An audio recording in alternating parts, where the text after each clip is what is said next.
Nakalimutan mo o gusto mong palitan ang password mo? Baka ginagamit na ng iba ang account mo. Kaya ngayon tuturuan kita kung paano magpalit ng Facebook password sa ilang easy steps. Simple lang to, walang kailangang app, diretso sa Facebook settings mo lang. Open lang natin ang Facebook account natin. Tap 3 lines. Tap settings icon. Tap see more in account center. Tap password and security. Tap natin ang change password. Piliin lang natin ang Facebook account natin na gusto mong palitan ng password. At dito, lalabas dito yung current password. Yung dati nyo pong password, ilalagay mo lang dito. New password, yung bago nyo pong password. Retype nyo password.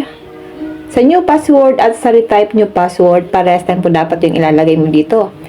At kailangan guys, naka-check itong checkbox dito. Dapat meron siyang blue.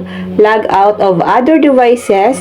Choose this if someone else use your account. Kailangan guys, meron siyang check para ma-log out yung mga Facebook account nyo kung ginagamit po yan ng iba sa kanilang mga device para hindi na po nila ito guys mabuksan. Then kapag okay na yan, itap nyo na po yung change password.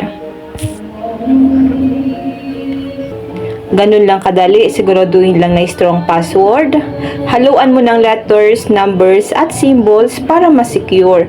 Kaya kung matagal mo nang di napapalitan ng password mo, gawin mo na ngayon bago ma-hack. Follow mo ko para sa mga Facebook tips and security trick.